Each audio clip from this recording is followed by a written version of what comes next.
आदिवासी आरक्षण वाचवण्यासाठी सर्व पक्षाच्या वतीने मोलगी येथे जन आक्रोश मोर्चा। आदिवासी समाजाचे आरक्षण अबाधित राहावे यासाठी तसेच अलीकडेच नंदुरबार येथे घडलेल्या आदिवासी युवकाच्या हत्येच्या निषेधार्थ आज धडगाव तालुक्यातील मोगली येथे आदिवासी समाजाच्या वतीने एक दिवसीय धरणे आंदोलन व भव्य मोर्चाचे आयोजन करण्यात आले। या आयोजित मोर्चात माजी खासदार डॉक्टर हिना गावित या देखील सहभागी झाल्या होत्या। त्यांच्यासोबत माजी भाजप अध्यक्ष नागेश पाडवी, किरसिंग वसावेसह सर्व पक्षीय नेते, महिला, युवक, ज्येष्ठ नागरिकांनी मोठ्या संख्येने सहभागी झाले होते।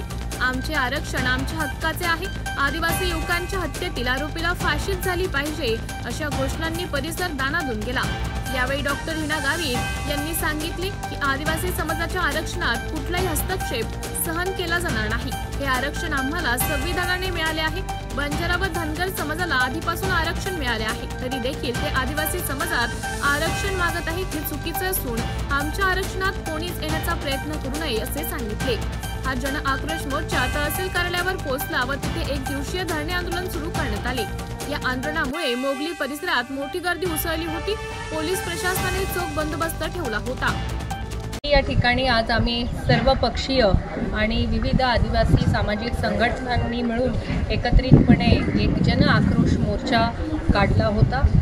महाराष्ट्रामध्ये वेगवेगळ्या जातीचे लोक आज आदिवासींमध्ये आरक्षणाची मागणी करत आहेत। इतकी वर्ष वेगवेगळ्या आरक्षणामध्ये असताना देखील आज अचानक आदिवासींमध्ये आरक्षण त्यांना मिळावं म्हणून काही वेगवेगळे आदिवासींमध्ये घुसण्यासाठी काही समाज आज मागणी करत आहेत आणि त्याला विरोध म्हणून, निषेध म्हणून आज आम्ही वेगवेगळ्या आदिवासी संघटना आणि सर्व विविध पक्षाचे कार्यकर्ते, पदाधिकारी असा आज आम्ही मोर्चा काढला होता।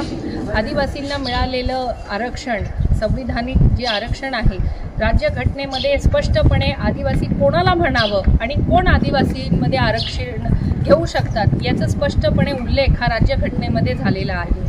असं असताना देखील काही समाज हे जबरदस्ती आम्ही आदिवासी आहोत, आम्हाला आदिवासींचं आरक्षण मिळालं पाहिजे अशी जी मागणी करत आहे त्याला आज विरोध म्हणून आम्ही जन आक्रोश मोर्चा आज काढलेला होता।